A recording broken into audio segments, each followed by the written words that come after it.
بسم اللہ الرحمن الرحیم۔ شروع اللہ کے نام سے جو بڑا مہربان نہایت رحم کرنے والا ہے۔ عربی کی کسی کتاب میں یہ حکایت پڑھی کہ ایک حکیم یعنی دانا آدمی کہیں جا رہا تھا۔ رستے میں اس نے گھڑ سوار کو دیکھا جو گھوڑے پر سامان کے ساتھ خود بھی سوار تھا۔ حکیم نے اس سے پوچھا کہ گھوڑے کے بھار میں کیا ہے؟ سوار نے بتایا کہ ایک طرف گیہوں اور دوسری طرف پتھر ہیں۔ حکیم نے پوچھا پتھر کس لیے؟ سوار نے بتایا کہ وزن برابر کرنے کے لیے۔ یہ سن کر وہ ہنسا اور کہنے لگا کہ بیوقوف آدمی، پتھر لادنے کی بجائے عقل سے کام لیتے اور آدھی گیہوں ایک طرف اور آدھی دوسری طرف بوری میں بھر لیتے۔ کہتے ہیں کہ یہ سن کر سوار نے قہقہ لگایا اور گھوڑے کو یہ کہتے ہوئے ایڑ لگا دی کہ میں اپنی بیوقوفی کے ساتھ گھوڑے پر جا رہا ہوں، آپ اپنی عقل کے ساتھ پیدل تشریف لائیے گا۔ اس حکایت سے پتہ چلتا ہے کہ پیسے کا تعلق عقل سے نہیں، ورنہ دنیا میں کوئی بھی سمجھدار آدمی غریب نہ ہوتا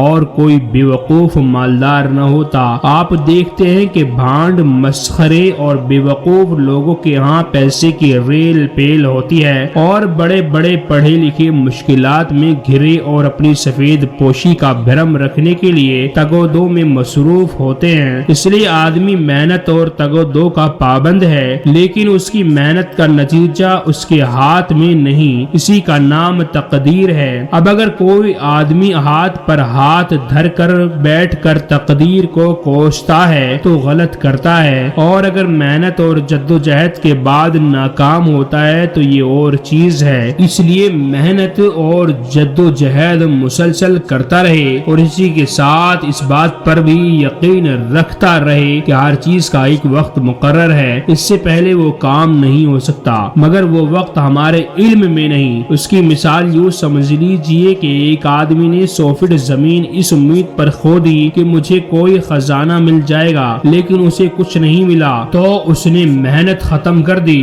دوسرا آیا اور سوچا کہ 100 فٹ اس نے کھود لی ہے، تھوڑی سی میں بھی کھود کر دیکھتا ہوں، اور 2-4 فٹ کے بعد اسے خزانہ مل جاتا ہے۔ اس کا مطلب یہ ہوا کہ پہلے آدمی نے بے صبری کا مظاہرہ کیا اور دوسرے نے امید نہیں چھوڑی۔ ذرا سوچئے کیا یہ ممکن ہے کہ آپ گندم یعنی گیہوں بو کر 2 ہفتے بعد فصل کاٹنے پہنچ جائیں؟ کبھی نہیں۔ آپ کو گندم حاصل کرنے کے لیے فصل کے لیے مطلوب وقت کا انتظار کرنا پڑے گا۔ عقل اور مال کے اس تعلق کو بیان کرتے ہوئے حضرت امام شافعی رحمۃ اللہ علیہ فرماتے ہیں، تموت الاسد فی الغابات جوعا ولحم الظان تأکلہ الکلاب، کہ شیر جنگل میں بھوکے مر رہے ہیں اور کتے دمبوں کا گوشت کھاتے پھر رہے ہیں۔ یہ بات حقیقت ہے کہ تقدیر انسان کی اچھی ہوتی تو اس کے ساتھ اچھا ہوتا ہے، اور تقدیر میں اگر اس کے خلاف لکھا ہو تو وہ کچھ بھی نہیں کر سکتا۔ آپ نے ہندوستان کے اندر بھی بہت دیکھا ہوگا کہ جن پر دستخط بھی کرنے نہیں آتے، جن پر پڑھنا بھی نہیں آتا، وہ آج کے زمانے میں بڑے بڑے مالدار بنے بیٹھے ہیں، اور جو پڑھ لکھ رہے ہیں، خوب ڈگریاں حاصل کر رہے ہیں، آج وہ بغیر نوکری کے گھروں میں بیٹھے ہوئے ہیں اور نوکریوں کی تلاش میں وہ ادھر سے ادھر بھاگ رہے ہیں۔ کتنے نوجوان ہمارے ہندوستان میں ایسے ہیں کہ جو خوب پڑھے لکھے ہیں مگر ان کے پاس جاب تک نہیں ہے۔ یہی تقدیر ہے جو، اور اسی کے برابر میں ایک ان پڑھ آدمی، اس کے پاس سب کچھ ہے۔ اسی لیے کہتے ہیں تقدیر۔ یہ تقدیر کسی کے محتاج نہیں ہوتی، تقدیر کے لیے عقل ضروری نہیں ہے، تقدیر کے لیے پڑھا لکھا ہونا ضروری نہیں ہے۔ یہ بھی اللہ کی طرف سے ایک بہت بڑی نعمت ہے، ورنہ پڑھے لکھے لوگ اور سمجھدار لوگ پھر ان پڑھ لوگوں کو